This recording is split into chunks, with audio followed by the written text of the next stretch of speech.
Shall move to questions without notice. Are there any questions? And I give the call to the Honourable Leader of the Opposition. Thank you, Mr Speaker. My question is to the Prime Minister. The Coalition welcomes the expulsion of the Iranian ambassador and stands ready to pass laws today to list the Islamic Revolutionary Guard Corps as a terrorist organisation. We called on the government to expel the ambassador last year and demanded the IRGC be listed as a terrorist organisation more than 2 years ago. Since then, the Iranian regime has sponsored attacks on Australian soil. Prime Minister, why didn't you act sooner when the warnings were so clear and the risks so grave? The call to the Prime Minister. The bipartisanship that, to quote yesterday, we offer unequivocal bipartisan support to what is the response of the government. And the statement, I want to make it abundantly clear on behalf of the Coalition that while we sit opposite from the government in this chamber, we are entirely united behind the measures announced. Hasn't lasted that long. One of the things that we have to do, one of the things that we... Order. Well, the member for Canning did an interview this morning The member for Gippsland, where he was asked, why didn't the Coalition list it during its time in government? The member for Canning responded, that's a good question. I was the chair of the Intelligence Committee. I was always keen to list it. That's for whoever was in government then to explain. To be very clear, he's talking about the then Attorney-General and the then leadership under the various ministers that were there in office. He then went on to say, did another interview as well yesterday, that was today, yesterday he said, I think we should have listed the IRGC sooner, but I understand that our intelligence agencies had to stack it all up and do so in a forensic matter. Mr Speaker, we take these issues very seriously. We listen to intelligence agencies. We don't try to second-guess them. We don't, as occurred with the caravan incident, we wait for the proper advice, we get proper briefings, and then we act on it. We act by taking the advice of ASIO, member for Fadden, as well as the Australian Federal Police. We got the advice on Monday morning and acted as soon as possible, given the need to get Australian personnel out of Tehran safely. The idea that there was any delay between Monday morning and Tuesday. Order. We're just going to stop the continual interjections, particularly on this matter. The Prime Minister is giving information to the House that I think all members wish to hear. Tuesday, when we acted to, for the first time in the post-war era, expel an ambassador, something that those opposite or previous Labor governments have not done in the entire post-war period. This is very serious and it deserves a serious response. It doesn't deserve looking for political distinction. It doesn't deserve the sort of approach that we've seen with the interviews that have taken place in between yesterday at 2 o'clock and this morning. They couldn't resist playing politics. You should be better than concluded. Give the order. When the House comes to order, we'll hear from the honourable member for Melbourne. Thank you, Speaker. My question is to the Minister for Housing, Homelessness and Cities. How is the Albanese Labor government helping Australians into the home ownership and delivering new housing supply? Are there other proposals the government is being asked to consider? Give a call to the Minister for Housing, the Minister for Homelessness and the Minister for Cities. Thank you so much, Speaker, and what a great question from our fantastic new member for Melbourne. We had to worry a bit about the old member for Melbourne, but there is no question that we have a pro-housing member in place in an electorate where, without question, the biggest challenge facing her constituents is our nation's housing crisis. And, Speaker, I know that she's very proud that, thanks to our build-to-rent changes alone, more than 11,000 secure rentals are in progress in her electorate, with more on the way, Speaker. Mr Speaker, Australia's housing crisis has been 40 years in the making, and for all of the complexities involved here, there is one simple truth in the heart of it. For that 40-year period, our country has not been building enough homes. Today, the housing shortage has become one of the biggest pressures on the lives of Australians. And, Speaker, that is why, under this Prime Minister, we are tackling the housing crisis from every possible angle. Speaker, we're delivering and we're seeing real results for Australians right around the country. Since we've been elected, 180,000 Australians have bought their first home under our 5% deposit program. And in case you haven't heard, Speaker, we're expanding this program to all new home buyers from the 1st of October. The days of a 20% deposit are over. Speaker, not just that, 1 million households around our country have got an almost 50% increase in Commonwealth rent assistance.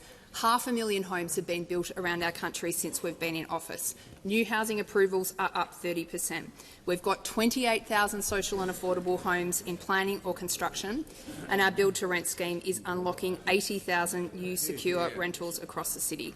Now, Speaker, I'm asked about alternative approaches, and I have to say, coming into this new parliament, I was filled with a sense of optimism about the kind of housing conversation that we were going to be able to have. I thought, you know, those opposite have been sent a really clear message at the election, and I hope they're going to listen to it. I thought we'd have a bit of fresh air in the parliament, a few new faces, and maybe we'd have an opposition that would come into this parliament and work with us constructively to try to address one of the biggest problems in people's lives. Well, imagine my disappointment, Speaker, when I have seen the activities of those opposite over the last few weeks on housing. It wasn't enough, Speaker, that they spent a decade on these benches doing absolutely nothing about a crisis that was building before their very eyes. It wasn't enough, Speaker. It wasn't enough, Speaker, that over the last 3 years, those opposite have been consistently housing hypocrites, Speaker. Speaker, what we've seen those opposite do is complain daily in the media about what's going wrong, and then every time they've got the opportunity to do something about it, they came in and blocked and delayed action on housing. Now, Speaker, don't forget, they voted against the Housing Australia Future. They're at it again today in the Senate. We've got a clear plan. Build more homes, get renters a better deal, and get more Australians into home ownership. Call to the honourable member for Barara. Thank you, Mr Speaker. My question is to the Prime Minister. For over 2 years, the government's ignored warnings from the Persian community, the Jewish community and the coalition about Iran. Firebombings and terror were the result. For 2 months, the government has had the report of its own anti-Semitism envoy with actions to protect not just the Jewish community but all Australians, but has done nothing. Why is it when it comes to taking these threats seriously, this government is always playing catch-up? Call to the Prime Minister. The member, of course, who asked the question, has a record of standing up on racial issues across the board, including his support for Indigenous Australians. What we're seeing here, though, is a political response which is entirely inappropriate and entirely different from the leadership of the Jewish community that he raises. Indeed,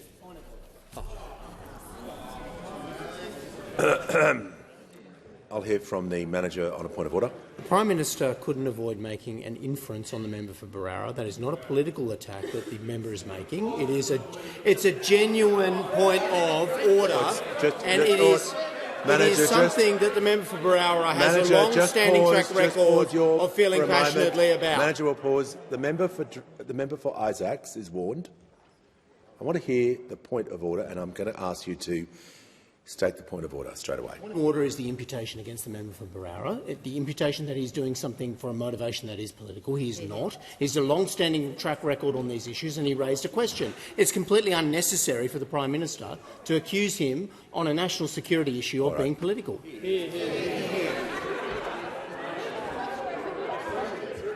Order. Members on my right. The Prime Minister was asked a question from the member. He's responding to it. I'll make sure he's being directly relevant and following the standing orders, and he has the call. The member for Canning this morning went through the process when he was on the appropriate committee, the chair of the Intelligence Committee when the former government was in office. He said this: "We put it through the right channels, but nonetheless here we are now. I had a number of ministers who had direct interest in the work of the committee, from Home Affairs, Foreign Affairs, Defence and so on. Anyone who sat on the National Security Committee of Cabinet had an interest in what we did on the committee. It wasn't listed, but here we are." And I thank the member for Canning for his ongoing response when it comes to national security issues, and I acknowledge his service in our uniform. The fact is that the Iranian regime did not come into office after this regime here in 2022. The Iranian regime have been there for a long period of time and have engaged in activity that has been inappropriate. They have a different worldview to everyone in this chamber. That should be a bipartisan position. But the withdrawal of an ambassador is a very serious step indeed to take. That is the step that we have taken. And when it comes to the Revolutionary Guard, of course, because it is an arm of the state, the advice that we receive is that it will need special legislation, unlike other terror groups which have been listed, which are not part of a state operation. That has been the case under the former government, and it's still the case today, which is why we will take the time to get the legislation right and to make sure it is channelled. But I must say, in response to, I hope I get another question, or perhaps can get an extension, I'm happy to go through what the government has done when it comes to anti-Semitism across the board, because we have had a comprehensive response, including he raises the envoy on anti-Semitism. We created it. They never did it. They never did it. And envoys on anti-Semitism, have existed in the United States and in other countries right around the world. No, the Prime Minister's... I can move an extension. He asked for an extension. I'm going to move an extension. The Prime Minister's... OK. OK, I wasn't... Oh, all right, calm down. I was just asking... Order. I was just asking whether he had concluded his answer. I'm happy to follow what you do, but we just need to go in an orderly way. The Prime Minister asked for an extension so he could list what he had done. No problem. No problem. Extension has... OK, great. We'll get there. The extension has been moved. All those in favour say aye. Against no. I think the ayes have it. The Prime Minister. Speaker, I spoke about the establishment and the appointment of Gillian Segal as Australia's first special envoy to combat anti-Semitism.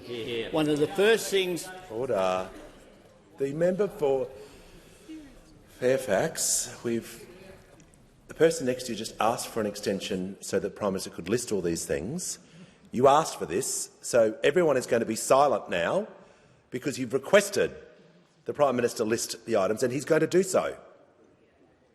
Prime Minister has the call. Thank you, Mr Speaker. One of the first things that Ms Segal did was attend the World Envoys on Anti-Semitism conference in South America, because other countries have had envoys for a long, long period of time. A long period of time. Never happened until under this government. We, of course, established Special Operation Avalite with the AFP and the intelligence agencies to combat acts of anti-Semitism.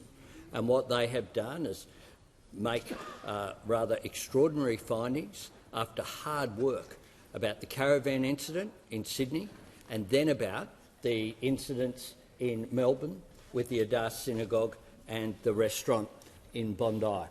Important work going through the chain of command, tracing it to the Islamic Revolutionary Guard in Iran and working backwards with those people who were paid both offshore and onshore to commit what are criminal acts driven overseas by anti-Semitism, driven by some of the perpetrators, though, as simply being petty and, in some cases, not so petty criminals in order to be paid to do that.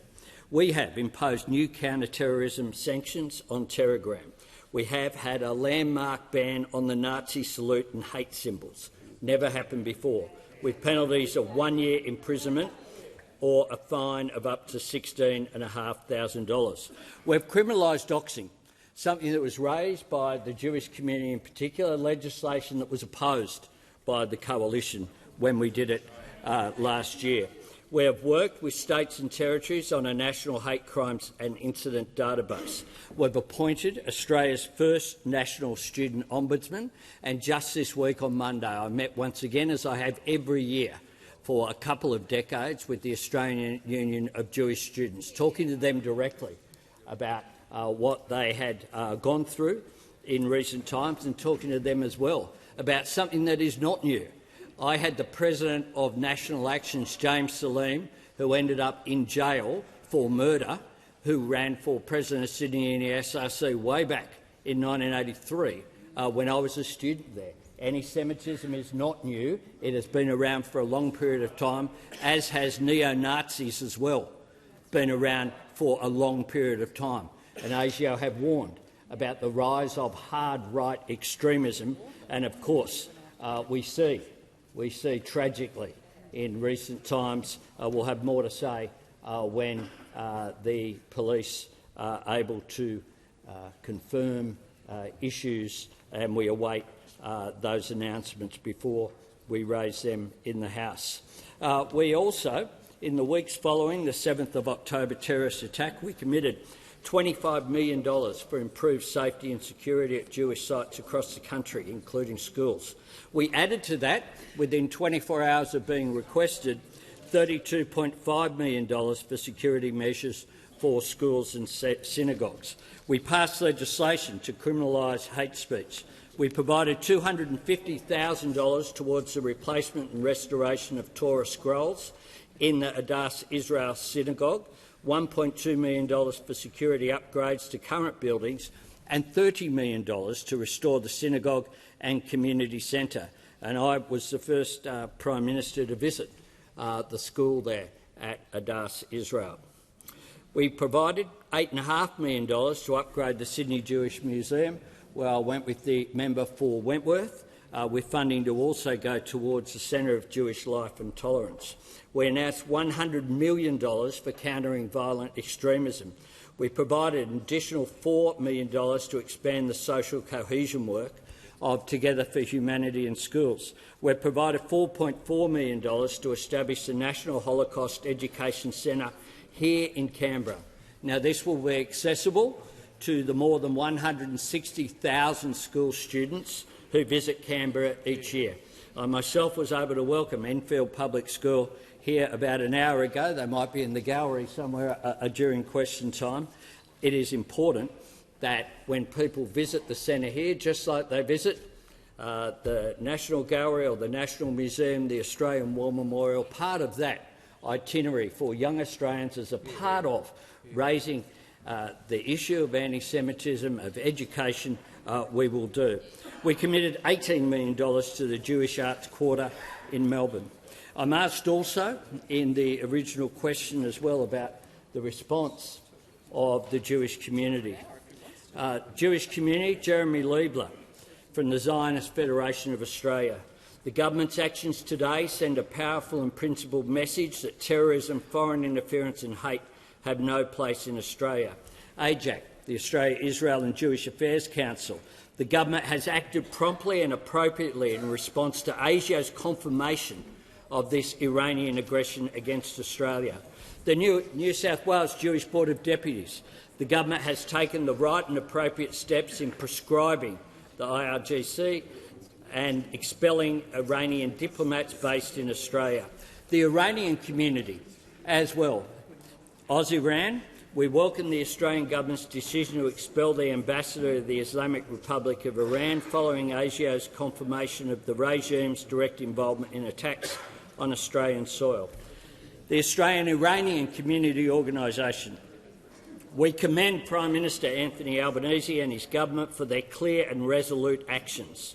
By taking this courageous stand, Australia is not only safeguarding its own national security, but also upholding justice, diversity and the protection of all its citizens, regardless of faith or heritage. Mr Speaker, we on this side of the House, and I would hope across the parliament, understand that there are times when the nation should just come together.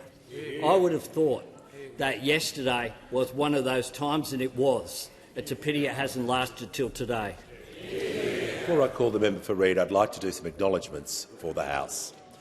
I'm very pleased to inform the House that present in the Special Visitors Gallery today, in the front row of the gallery, are members of the Vietnamese community of Australia, led by Mr Peter Thang Ha, the President of the Vietnamese Community Australia, and my friends from Queensland, Ms Mai Nguyen, the President of the Australian Vietnamese Women's Association, and Mr Buchholz, representing the Queensland chapter. They are all here for a very special event tonight in recognition of 50 years of Vietnamese settlement in Australia. Welcome to you all.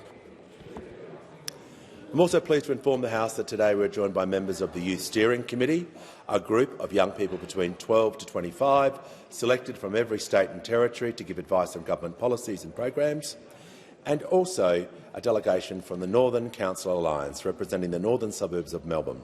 We have Mayors Councillor Elizabeth Neely, Councillor John Demarick, Councillor Christine Alaris, Councillor Helen Davidson, Councillor Jared Bell, Councillor John McDougall and Councillor Taylor, along with staff and CEOs. And finally, we have the Right Honourable the Lord Speller, who currently serves as a member of the United Kingdom's House of Lords and a great friend of Australia. Welcome to you all. We give the call to the member for Reid. My question is to the Treasurer. What do today's monthly inflation numbers say about the housing market?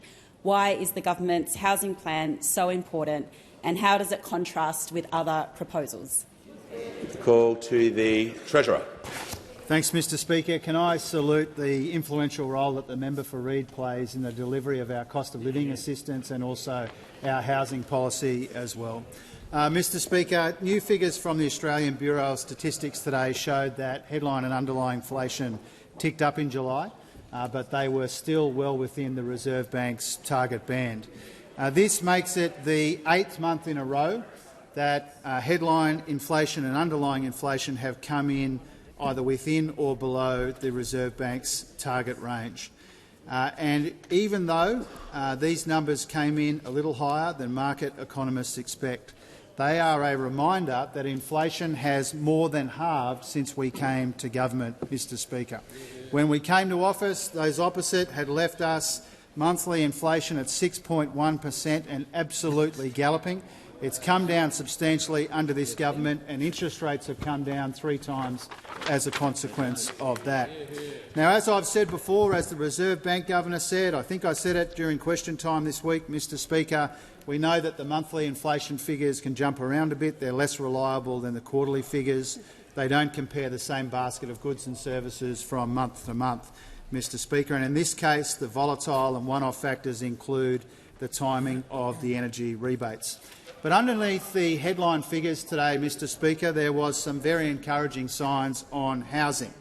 Rental growth was lower because of our boost to Commonwealth rent assistance. Rents rose 3.9% in the year to July. That's still too high, but it would have been 5.1% were it not for the changes that we are delivering to rent assistance. Construction costs grew 0.4% in annual terms. They were growing 19.4% when we came to office. So through our $43 billion Homes for Australia plan, we're investing more in this challenge than any government in the nation's history. We're blitzing the approvals backlog, building more homes, pausing and streamlining the code, fast-tracking assessment of more than 26,000 homes and bringing forward our 5% deposits for first home buyers, Mr Speaker. Now, we now know, though, in the Senate that those opposite are going to try and disallow our build-to-rent reforms that the industry thinks will deliver 80,000 new homes, Mr Speaker. Now, this beggars belief, but it's true to form. If they have their way in the Senate tonight, 80,000 fewer homes in a country that desperately needs them, Mr Speaker. Now, they wasted a decade and we're trying to make up for lost time. We put to the people at the election more homes and smaller deposits, those opposite, fewer homes and higher prices, Mr Speaker, and their madness in the Senate shows that they have not learned a thing, they have not changed a bit. All they have is the same nasty negativity that Australians rejected in May, and that will cost our country tens of thousands of homes. The call to the member for Ryan. My question is to the Prime Minister. The Australian Council of Trade Unions recently called on the government to implement a 4-day working week. Studies have shown that this boosts the health and happiness of workers and significantly boosts businesses' productivity. When will the government commit to a national plan for a 4-day work week with no loss of pay? Order. There's far too much noise when that member was asking the question. She's entitled to ask a question like anyone else.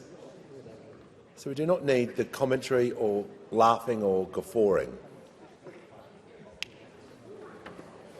I'll give the call to the Minister. Thank you, Speaker. I'd like to thank the member for her question. And, of course, making sure that Australians have decent wages and conditions has been at the heart of what our government has done in our first term and continues to be what we focus on. Today, in fact, we have in the Senate our penalty rates bill to protect penalty rates, and it is disappointing that those opposite have been playing with delaying tactics in the Senate to stop allowing those workers to get the protections they deserve.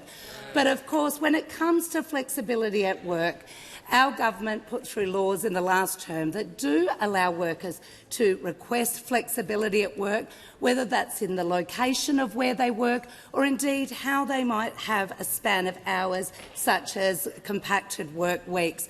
We believe that we need a strong safety net in this country, but of course there is flexibility for workers and unions as well as employers to get together to organise what works for them. So we will continue to make sure that the protections are in place within the laws, but importantly encourage enterprise bargaining where many of these conditions are put into place. Now, I might say that one of the key things that our government wanted to achieve is to ensure that there was more enterprise bargaining in this country. Of course, it fell to a record low under those opposite. I am very, very pleased to report to the House that as of today there are more workers covered by enterprise bargaining than ever in the history since enterprise bargaining was first introduced, and that is because we have been absolutely focused on getting workers and their unions back to the bargaining table with employers to deliver better wages and better conditions. Call to the honourable member for Petrie. Thank you, Mr Speaker. My question is to the Prime Minister. How is the Albanese Labor government delivering on its commitment to help Australians in the cities and the regions into secure housing, and are there any risks? Call to the Prime Minister. I thank the member for Petrie for her question and congratulate her on her election, her first speech, and on welcoming me to North Lakes, where we had good discussions with locals around the shopping centre there over a period of time, and they certainly were very keen on our housing policies, because that is a growing area of Queensland, a beautiful area of Queensland, now serviced by a train line, first promised in 1895 but delivered as a result of our former government's response. Now, today in Parliament, Minister O'Neill has formally fast-tracked our 5% deposit plan for first home buyers to start from the 1st of October this year. Bring it forward so that every Australian who wants to buy a home of their own, whether they live in the city or the bush, can have the opportunity to do so. That includes at Wagga Wagga, where I was with, gave a lift to the member for Riverina this morning, and for the Bush Summit. Now, the average first home buyer in Wagga can save a 5% deposit in a couple of years, not the usual 9 years it would take to save 20%. The same first home buyer will save $27,000 in mortgage insurance, making an enormous difference. Thinking of the difference it will make to young people in the regions as well as in our suburbs. Now, unfortunately, the news hasn't been welcomed by everyone. The Coalition's housing spokesperson has had a lot to say about 5% deposits. He continues to say that it's about helping billionaires. The idea that billionaires are worried about whether it's a 5% or a 20% deposit for a $700,000 property is just bizarre. Sometimes they get all contorted just trying to find ways to say no, Mr Speaker, is what is going on here. But it's worse than that, of course, because now they're coming after renters. Senator Bragg has said that build-to-rent scheme is a massive conspiracy between Mr Chalmers, the unions and the big super funds to become perpetual landlords. Drum the spooky music background here. But he was beaten by Senator Roberts in the debate over there, who thinks build-to-rent is part of the World Economic Forum agenda. Conspiracy theory. I kid you not. These are the bedfellows of those opposite in trying to just oppose everything. It's like they're allergic to helping Australians into housing. They're allergic to trying to help renters. They haven't learned. They haven't changed. Their negativity is just getting stranger. Call to the Honourable the Leader of the Opposition. Thank you, Mr Speaker. My question is to the Prime Minister. In 2023, the Senate References Committee on Foreign Affairs, Defence and Trade recommended that the Australian government list the Islamic Revolutionary Guard Corps as a terrorist organisation. Prime Minister, why did your government take a deliberate decision to reject that recommendation 2 years ago? Give the call to the Prime Minister. Mr Speaker, on these issues, we take advice from the intelligence agencies. We go through our appropriate processes, including our National Security Committee. We look at the legislation which at the moment would not enable us to list, the legislation that we inherited as well from the former government. And the member for Canning has made it very clear that he has had that view for a period of time going back to prior to him being a minister, indeed, as chair of the committee, and spoke about the fact that members, the Minister for Foreign Affairs, the Minister for Home Affairs, the former leader of the opposition, the former member for Dixon as well, all sat on those committees. And this was a time where the chair of the Intelligence Committee, according to themselves, was recommending this. What we have done is take advice from the intelligence agencies. That came through on Monday. We had appropriate meetings and acted like adults in the national interest. That is what we will continue to do. Call to the honourable member for Hunter. Thank you, Mr Speaker. My question is to the Minister for Regional Development, Local Government and Territories. How is the Albanese Labor government improving access to housing for people in regional communities? And what are the contrasts between Labor's plan and other approaches? Give the call to the Minister for Emergency Management, the Minister for Regional Development, Local Government and Territories. Thank you, Mr Speaker. And I want to thank the member for Hunter for his question. He's an incredible track record of advocating for his community, particularly for affordable housing, so thank you for your work. People in regional Australia know that the Albanese Labor government has their back, and that's why people like the member for Hunter keep getting voted in. It's why we've now got the member for Bullwinkle, for Ballarat, for Bendigo.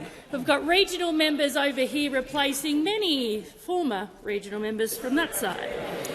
And I'm really proud to stand up for regional Australia, and I'm proud that our government has housing on the national agenda. The importance of home ownership for people in regional Australia has never been greater. And we are a government that is dedicated to building regional Australia's future. We're not going to pick favourites through colour-coded spreadsheets. Our government is focused on delivering right across the country.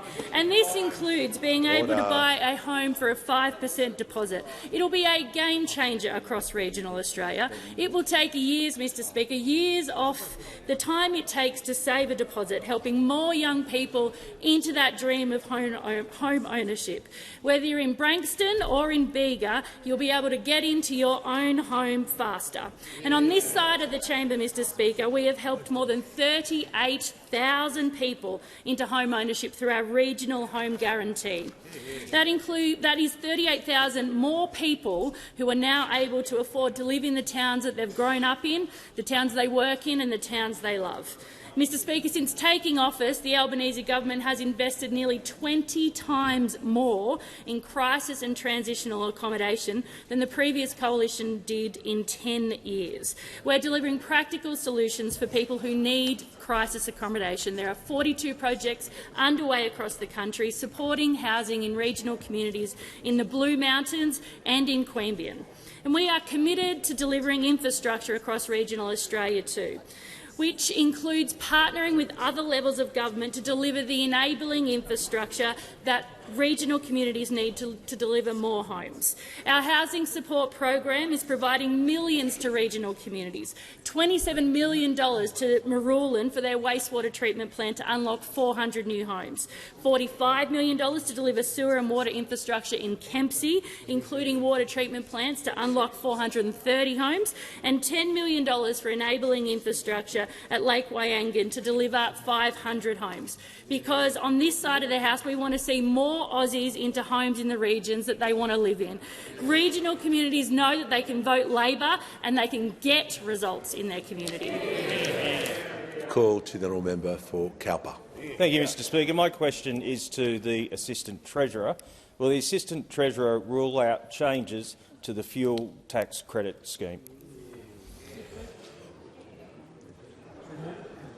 Give a call to the Assistant Treasurer and the Minister for Financial Services. Thank you, Member, for your question. Speaker, I'm asked about the government's tax policies, and what I can say is that the government went to the last election with a very clear set of tax policies, and those tax policies included reducing taxes on every single taxpayer. And what I might say is that reflects successive years in which we have reduced taxes on every single taxpayer. I might just, by way of contrast, I know this question wasn't about the opposition, but I think it's just worth adding in by way of one sentence, that there is a direct contrast to those opposite who went to the last election with an explicit policy of coming into this place after the election and raising taxes on every single taxpayer. Order. Assistant Treasurer will pause. I want to hear from the manager, the member for Wannon. Relevant, Speaker. This is a really important question, especially to rural and regional Australia, on the fuel tax credit scheme, and we'd like an answer.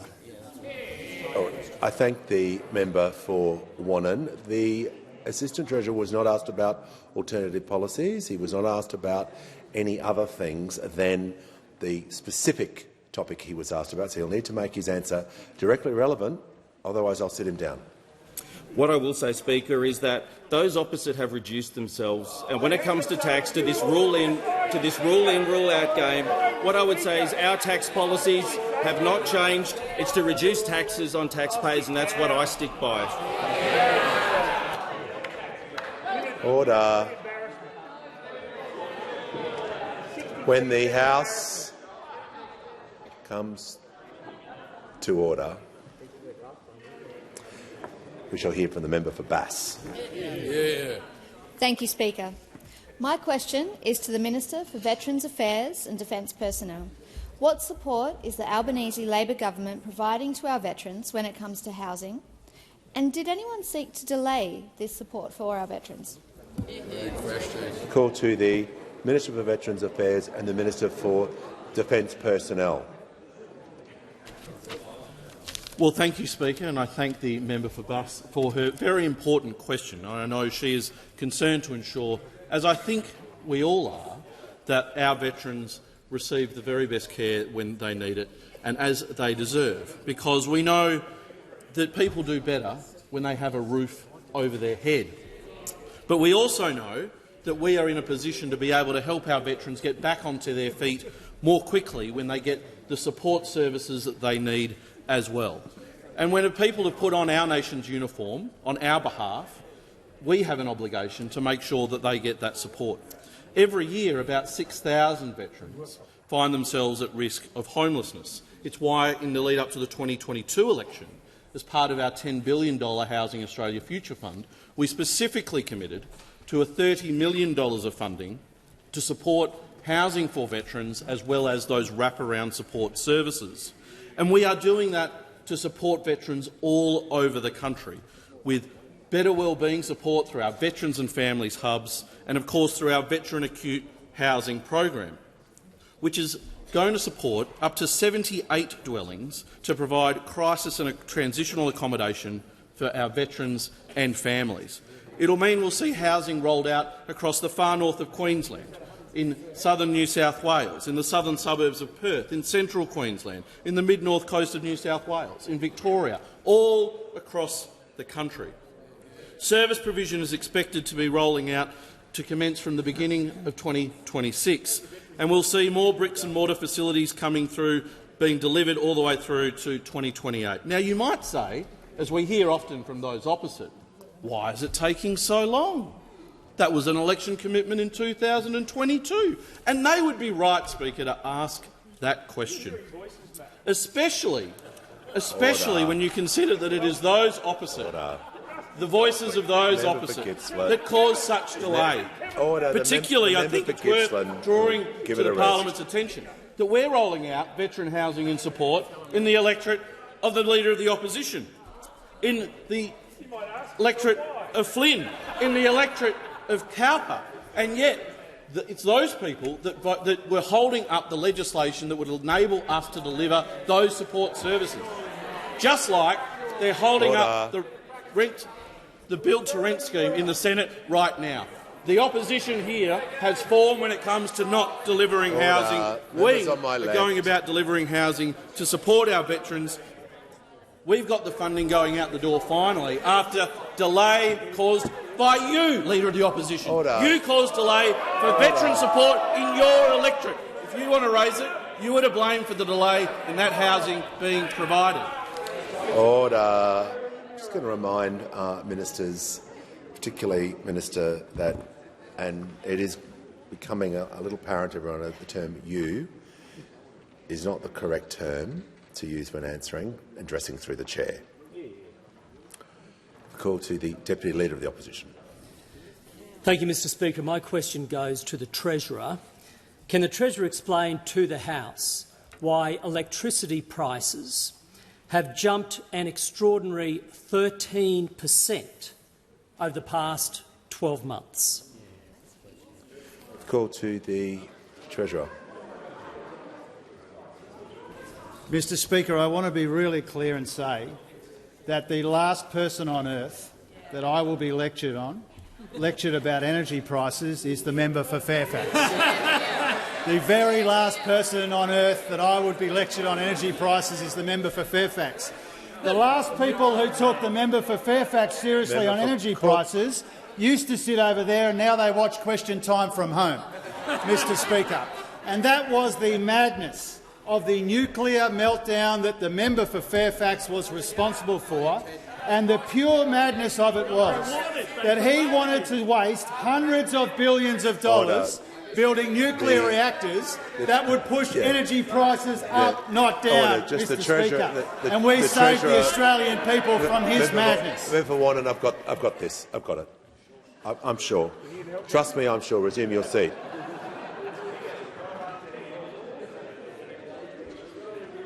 The Treasurer wasn't asked about alternative energy sources, and but he was asked about prices. So just make sure he's relating his answer to the question was about prices, and he can talk about the energies, but not the opposition's policy. Thank you, Mr Speaker. The worst thing for energy prices would be if we went down the path proposed by those opposite, which would have pushed energy prices up, not down, Mr Speaker. So, Mr Speaker, you've already had your go, champ. You already got it. Okay, we're just going to take a big breath and exhale. Can we just get the Treasurer to pause for a moment? Just pause a moment. Member for Wannon. No. Defying your ruling. That's what I'm worried about. No, you just don't get the chance to jump up and say what you feel like. I don't know how many times. So just resume your seat. Yeah. The member for McEwen. Okay, everyone's just going to take the temperature down a little bit to assist the House. I understand where the member for Wannon's coming from. We're just going to make sure that the Treasurer is being directly relevant. Get back to topic. Thank you, Mr Speaker. The numbers that we saw today, which I ran through a moment ago, were monthly figures which were often impacted by volatile and one-off factors, and they were in this instance. And the biggest influence on the number that the Shadow Treasurer has mentioned is the timing of the energy bill rebates that we are providing on this side of the House, which those opposite don't want us to be providing. And that does go to a very important difference, Mr Speaker. This side of the House providing help with electricity bills, that side of the House trying to prevent it, Mr Speaker. And if they had their way, energy prices would be higher. So let me give you some numbers, Mr Speaker, about the question the Shadow Treasurer asked me. Electricity prices in July would have been 7.9% higher without the energy rebates that we are rolling out with our state and territory colleagues. Second point, Mr Speaker, the timing of rebates in WA, Queensland and Tasmania were the biggest contributor to this volatility. And if this is the most important point, Mr Speaker, if you look at the official quarterly figures, electricity fell 6.2% through the year to the June quarter, but they would have risen 1.7% without our rebates, which was the course that those opposite wanted, Mr Speaker. Now I can hear the Deputy Leader is now going to cease interjecting or will remove himself. This is not on. Come on. The Treasurer will now conclude. The member for Fairfax can have as many nuclear meltdowns as he likes. The truth is, we're helping people with electricity bills. You would prefer that we didn't, and that's the difference. I'm going to hear from the honourable member for Bean. Speaker, my question is to the Minister for Education. How is the Albanese Labor government helping Australians with a HECS debt into home ownership? What has been the response? Give the call to the Minister for Education. Thanks, Mr Speaker, and can I thank my good mate, the member for Bean, for his question. As I said earlier this week, HECS shouldn't be a handbrake on buying your first home. We want more young Australians to be able to buy a home, and that means building more homes and it means making it easier to buy them. That's what the 5% deposit policy is all about, and that starts in just over a month. It starts on the 1st of October. So we're getting rid of that 20% deposit that you used to have to save up for. We've also got rid of 20% of student debt, cutting student debt by 20%. And that'll help too. That'll take a massive weight off the shoulders of about 3 million Australians. The average HECS debt today is about 27 grand, so that 20% cut will cut that debt by about $5,500, and that's a big help. As one uni student, a young bloke called Adam, told me back in November last year, quote, "It's going to make me able to buy a house sooner and to do all the things that I want to do." But, Mr Speaker, we haven't just cut student debt by 20%, we've also cut the amount that you have to repay on your student debt every year. If you earn about 70 grand a year at the moment, we've cut the amount that you have to repay every year by about $1,300. And that helps too. That's real cost of living relief. It means more money in your pocket rather than the government's, and it means more money that you can put towards that 5% deposit. And we're also working with the banks on this too, to make sure that your HECS debt doesn't make it harder to get a home loan. One of the recommendations in the Universities Accord, recommendation 16E, is that we should review bank practices to make sure that they recognise that HECS is different to other loans.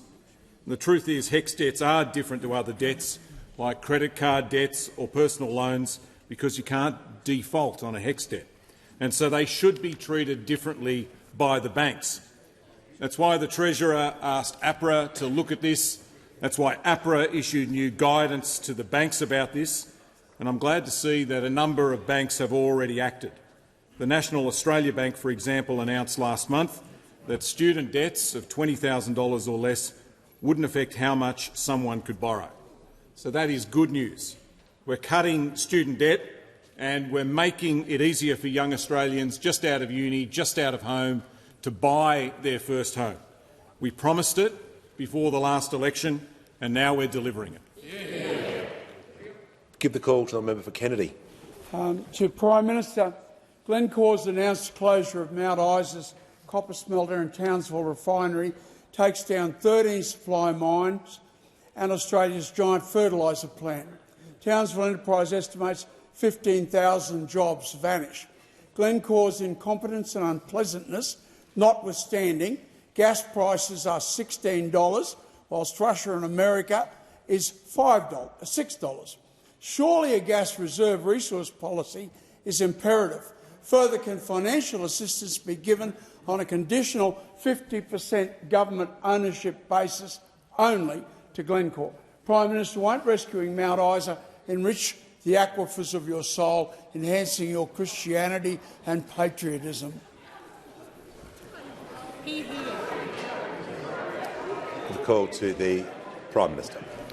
Well, thank you very much, Mr Speaker, and I thank the member for Kennedy for his usual eloquence when it comes to asking a question, and indeed my spirits have been uplifted whenever I've been with him in Mount Isa, including, I think, being the first Prime Minister since Hawkey to go to the Mount Isa Rodeo, as well as visiting the facilities there at Glencore, which I have done on at least 4 occasions over the years that both the member for Kennedy and myself have been in this chamber. I understand and am very sympathetic with the member's position. The Minister for Industry and Science, and I'll ask his rep here to supplement this question, he's been working with the Queensland Premier, Christopher, as I had direct discussions with the Premier as well. The closure of the Glencore copper mine has had a direct impact on its copper smelter and other facilities in the region, but we know how important these facilities are to the Mount Isa community. I make this point as well, that part of the Future Made in Australia agenda is our understanding that areas like critical minerals are important for us, that they are impacted by policies, whether it be domestic policies of some countries, such as the United States, the changes that they have made to tariffs, as well as the actions of countries such as China as well, and the way that they've responded on international markets. We'll continue to work constructively. I know how important this is for the member for Kennedy. I was there this year, as I have been just about every year, and I'd ask Minister Conroy to supplement the answer. For the Minister representing the Ministry for Industry and Science. Thank you, Speaker, and I also applaud the member for Kennedy's long leadership on this issue. He's fighting very hard for his community, and as is the Keep Our Copper delegation. As the Prime Minister said, Minister Ayres is engaging with the state government and Glencore about this issue, and as the PM has said, let's be clear, Glencore is a highly profitable company who's done very well out of Australia, and it's time for Glencore to be good to Australia. It's also important that Australian gas has to be available and affordable for all Australians, and that's why we've launched a review into the mechanisms involved there. This follows our work on capping coal and gas prices, which those opposite opposed. We'll focus on making gas more affordable for manufacturers so that Mount Isa has a strong future into the next few decades. Call to the honourable member for Banks. My question is to the Minister for Health, Ageing and the NDIS. How is the Albanese Labor government securing the future of the NDIS? Give a call to the Minister for Health and Ageing, the Minister for Disability and the National Disability Insurance Scheme. Thank you, Speaker, and thanks to the member for Banks, the new member for Banks, who is already making a terrific contribution in this place. 12 years on from its launch, Mr Speaker, the NDIS has profoundly changed the lives of hundreds of thousands of people with disability. The level of progress from the big disability institutions that I used to visit more than 30 years ago, Mr Speaker, is simply beyond profound. But it's also true that the scheme has grown too big, too fast. When we came to government 3 years ago or more, the scheme was growing by 22% per year. In part, that's because the NDIS simply doesn't have the integrity and discipline systems to ensure that every dollar is being spent effectively and efficiently. We need more discipline around pricing, for example, Mr Speaker, drawing on the experience of independent pricing in aged care and hospitals. We need better regulation of the providers who are delivering services and making substantial money. Australians, frankly, are just sick and tired of the drumbeat of stories about shonks and fraudsters not only ripping off taxpayers but, more importantly, ripping off people with disability. It is gobsmacking, Mr Speaker, to me that 15 out of every 16 NDIS providers are unregistered. We have no idea who they are, what their qualifications or their character are, and that has to change, Mr Speaker. And everyone deserves a more robust evidence base for the services that are being provided under the scheme. We deserve to know that they are actually going to make a difference to the lives of people with disability. In part as well, though, Mr Speaker, that growth I talked about highlights the need to return to the scheme's original purpose, and that was providing support to people with significant and permanent disability. 1 in 6 Grade 2 boys should not be on a scheme designed for permanent and significant disability, a figure that alarmingly rises to 1 in 4 in some parts of our country. And that is why last week I announced that this government, in partnership with states, will roll out a Thriving Kids program to support families whose children have more mild to moderate needs, with broad-based mainstream supports, Mr Speaker. Mr Speaker, we are on track to get that growth down from 22% to 8% by next year, and that will be a substantial achievement. But I also made the point last week, Mr Speaker, that going forward, 8% is not a sustainable growth rate for such a large social program. 7 in 10 Australians think that the NDIS has grown too big, riddled with inefficiencies and dodgy providers. Fully 6 in 10 Australians think the NDIS is actually broken, and they all expect us to get the scheme back on track, to secure the NDIS for the future and to lock in that transformation for lives of people with disability. The call to the member for Wright. My question is to the Assistant Treasurer.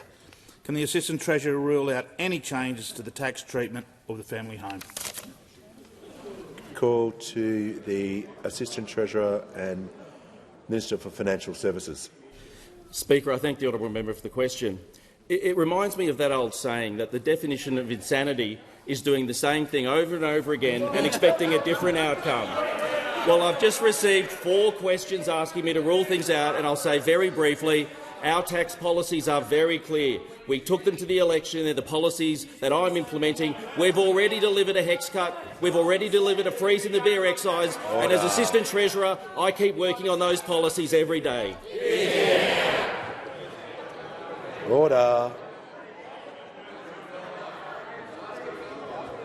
The House comes to order. Hear from the Chief Government Whip. Thank you, Speaker. My question is to the Minister representing the Minister for Women. What progress has the Albanese Labor government made in closing the gender pay gap, and what keeps standing in the way of fairer pay for the Australian women? Call to the Minister representing the Minister for Women. Thank you very much, Mr Speaker, and can I thank the member for Lawler for the question and her continued advocacy for women in her community and across the country, in particular for her mentoring and friendship of so many women across here, and particularly support of our fabulous new women that have come into this parliament. The Albanese government knows just how important women are to the future of this country, and with over half of our caucus women, we're committed to delivering for women and representing women. We are very proud to be taking real action in closing the gender pay gap, something those opposite talked about for nearly a decade but absolutely failed to deliver on. I am very proud to inform the House that under the Albanese Labor government, the gender pay gap has now fallen to its lowest level on record, 11.5%. And that means that Australian working women full-time are now earning on average $255 more a week since those opposite left office. And we've also reached a new record high for women's workforce participation. Now, that's not just a statistic. This is women across Australia earning more, building for their financial security and being recognised for the important jobs that they do in our economy. This is because we have put in place tangible policies and they are working. From the 1st of July 2025, the national minimum wage and award wages increased by an additional 3.5%, following on from a 3.75% increase on the 1st of July 2024. And those reliant on these changes were largely in female-dominated professions. $17.7 billion has now been provided to support a wage award increases for aged care workers and nurses, those of which are largely women.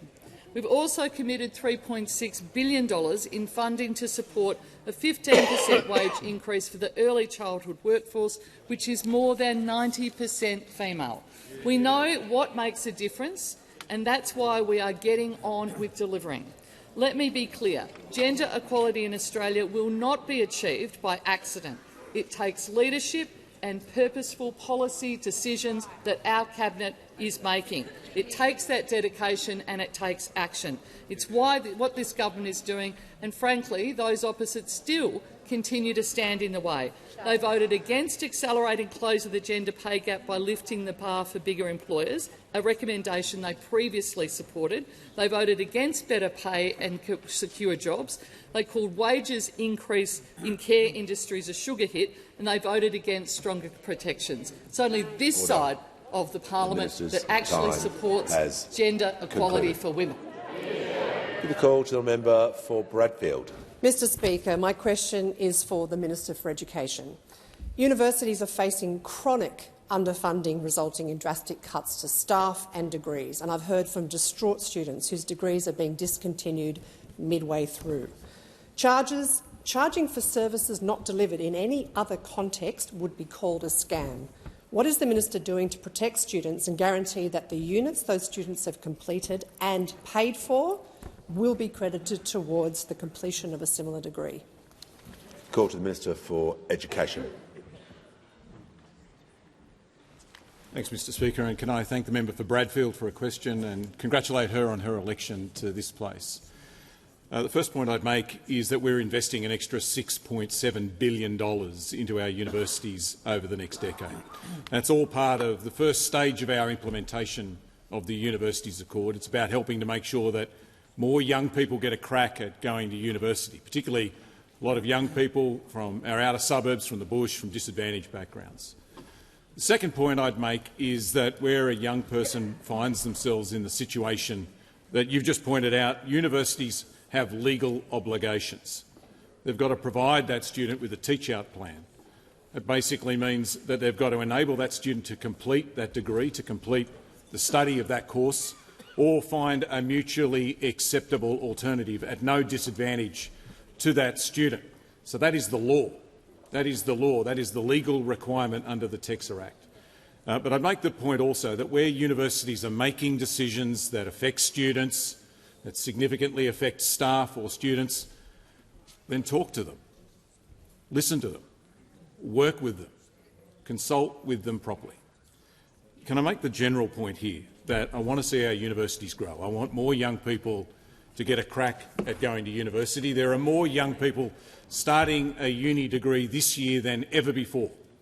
When you take out the 2 years of COVID, which is a bit of an anomaly, there are more young people starting a degree this year than ever before, and universities are telling me they expect more students next year than this year. In the next 10 years, we expect an extra 200,000 young Australians to take on a university degree. And so universities need to get ready for that. That's what the Universities Accord is all about. And that includes the work we're doing to fund more bridging courses for young people that aren't ready to start a university degree, to do one of those free courses that builds a bridge from school to university. It includes the work we're doing on paid prac, financial support for teaching and nursing and midwifery and social work students while they do the practical part of their degree. And it includes a demand-driven system for young people from disadvantaged backgrounds. If they get the marks, they get a Commonwealth-supported place. And I'll introduce legislation next year to make that a reality too, because I want us to be a country where you can't tell where someone grew up based on whether they got a university degree or not. Can I also briefly say this, and that is that if you don't think that we've got a problem with governance of universities at the moment, then you've probably been living under a rock. That's why I've introduced a National Student Ombudsman. That's why there's a Senate inquiry about this right now and an expert panel that will give me advice on this and other education ministers in the next couple of weeks. That's why I announced last week plans to increase the powers available to TEXA, the university regulator, to make sure they've got the powers they need. Concluded. Call to the honourable member for Spence. Thank you, Mr Speaker. My question is to the Minister for Employment and Workplace Relations. What action is the Albanese Labor government taking to help low-paid workers earn more and keep more of what they earn, and what obstacles are in the way? Call to the Minister for Employment and the Minister for Workplace Relations. Well, thank you, Speaker, and I'd like to thank the member for Spence for that question and for his fierce advocacy for low-paid workers in his electorate but right across the country. Of course, in our first term, the Albanese Labor government delivered landmark reforms in workplace relations with a very clear goal, that is to get wages moving. And this week marks a major milestone of 1 year since many of our reforms came into effect. Now, these important reforms were always motivated by a strong belief that a race to the bottom on wages and conditions does not help anybody. Australians voted for higher wages at the election, and that's exactly what we are delivering. Recent ABS data confirmed the strongest annual real wages growth in 5 years. There are more people in work, unemployment is low and real wages are up under our government. Now, of course, we know that there is more work to be done, and that is why we are delivering on our commitment to protect penalty and overtime rates. If you rely on the modern award and work weekends, public holidays, early mornings or late nights, you deserve your wages to be protected. Our legislation to protect penalty rates is backed by workers like Ruth, who said working unsociable hours already impacts time with my grandkids. Without penalty rates, I'd still have to give up my Sundays with them, but there would be no reward. Now, the Albanese Labor government refuses to allow Australian workers to go backwards. Now, I'm asked if there's any obstacles in the way, and I'm afraid I do have to report to the House there is an obstacle, and it's those opposite that are standing in the way. We are currently seeing the Liberal and National Party delay debate in the Senate, playing their silly little delaying tactics to stand in the way of these protections for workers. And you might ask, why this delay? Why this delay? Well, in their heart of hearts, they have never believed in backing working Australians. It should come as a shock to no one that the coalition has a terrible track record on backing Aussie workers. We all remember the deliberate design feature to suppress wages in this country under them. Well, of course, the coalition needs to get out of the way. Let us get on with the job of delivering on our election commitment to protect Australian workers, to protect penalty rates and overtime. They need to get out of the way and let us get on with the job. Call to the member for Capricornia. Thank you, Mr Speaker. My question is to the Assistant Treasurer.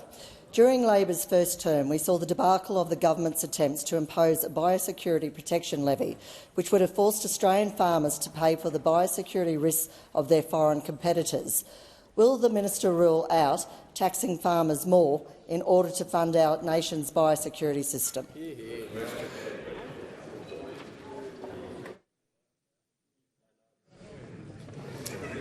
The first part of the question was a little out of order because he wasn't the minister responsible at that time, but the end part of the question,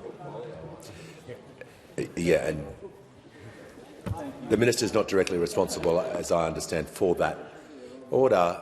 But I'm going to allow the question, and the minister has the call. Thank you, Speaker, and thank the honourable member for the question.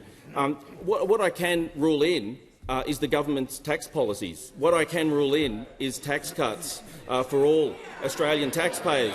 What I can not just rule in but say has been passed is the HEX reduction. I can rule in the fact that we've frozen beer excises, and I can rule in the fact that I'll continue working for lower taxes for Australians every day.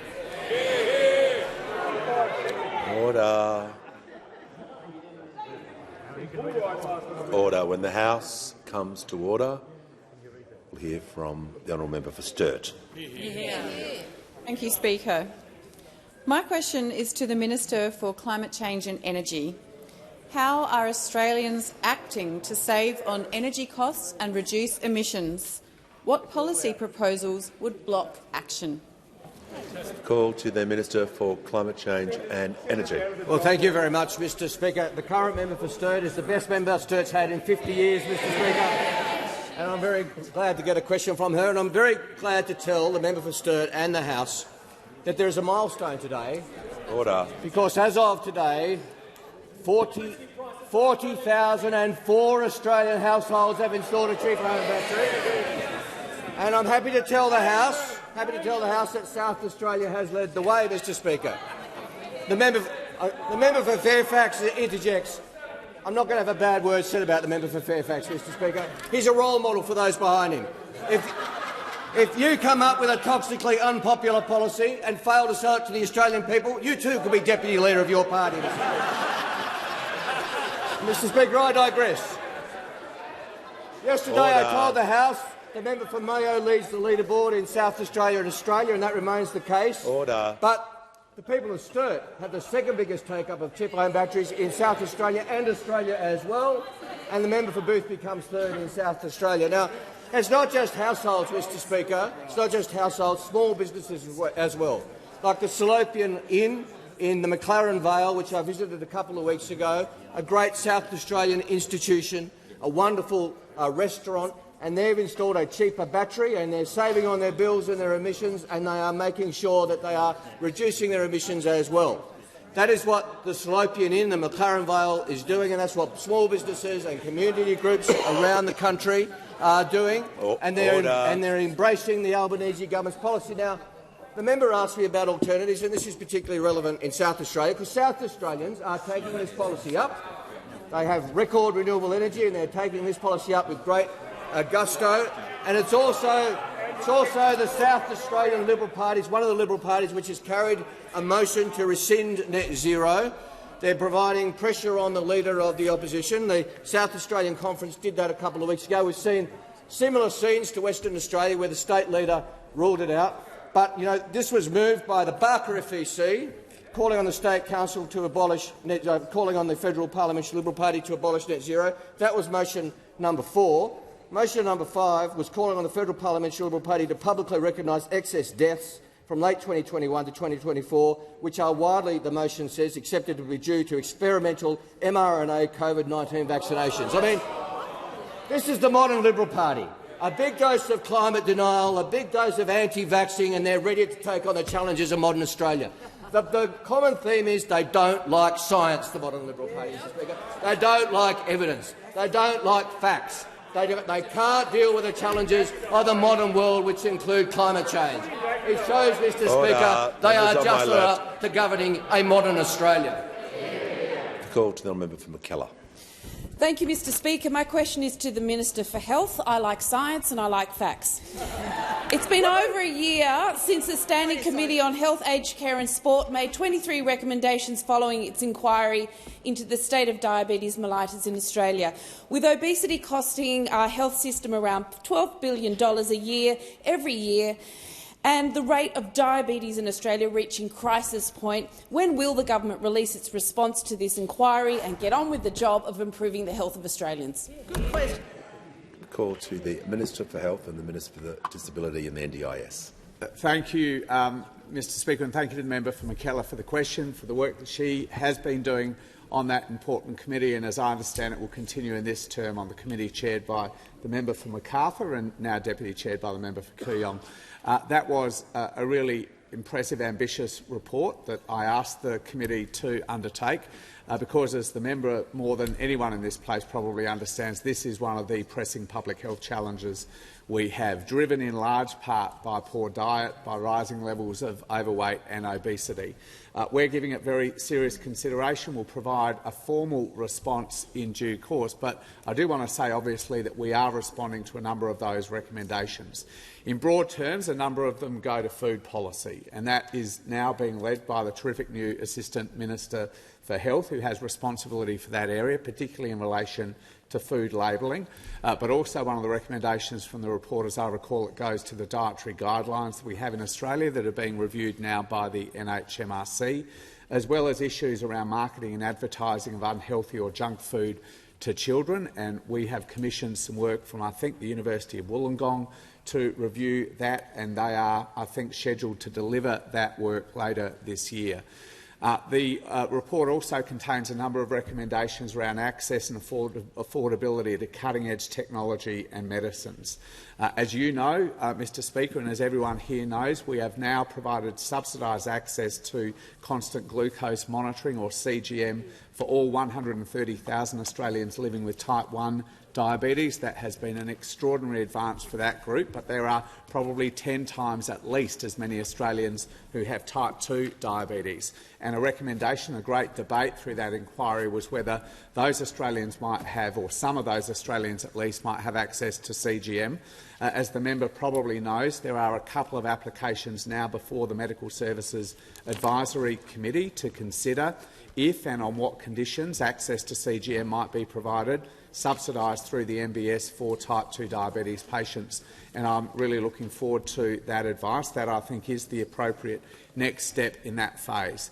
And also the inquiry dealt with the potentially revolutionary impact of GLP-1s, or often better known by their brand names of Ozempic, Mounjaro, Wegovy and such like. And I have asked the Pharmaceutical Benefits Advisory Committee to provide us with some specific advice about the ways in which those medicines might be rolled out in a manner that ensures social equity. I mean, they are available on private scripts now, but at quite a significant price. It may be $4,000 or $5,000 a year, which is well beyond the means of many communities of Australia, and I'm looking forward to that advice from PBAC.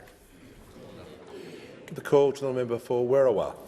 Thanks, Speaker. My question is to the Prime Minister.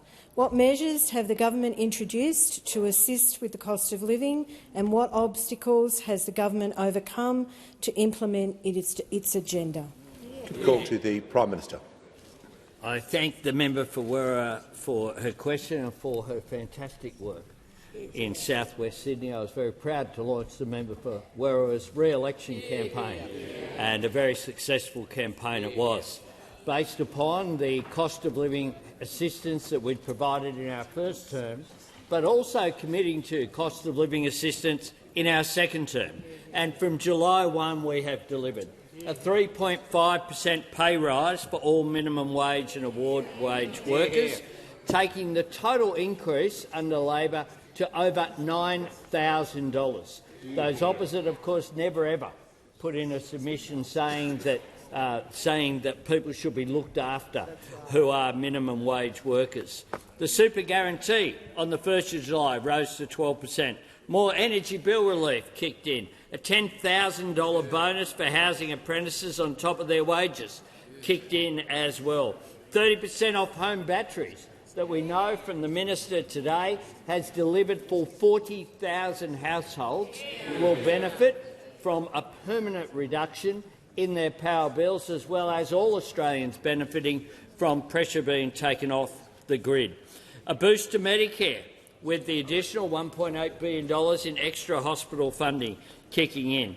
More choice, lower costs and high-quality care for Australian women through the largest ever health package directed towards women that has ever been introduced in this parliament. And, of course, an extension of the $20,000 instant asset write-off, extended for another year.